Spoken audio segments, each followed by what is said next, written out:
Mən elə bilirdim, gəlib ömrümə, məni ömür boyu var edəcəksən. Daha bilmirdim ki, geniş dünyanı bu sevən qəlbimə dar edəcəksən.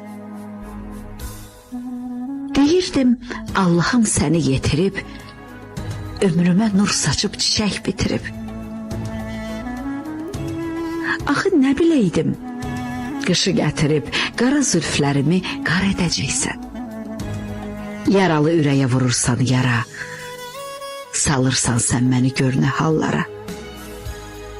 Mən hardan biləydim, gecəmi qara, gündüzümü ahuzar edəcəksən. Deyirdim, alarsan ələ qələmi, çəkərsən sevinci, silərsən qəmi.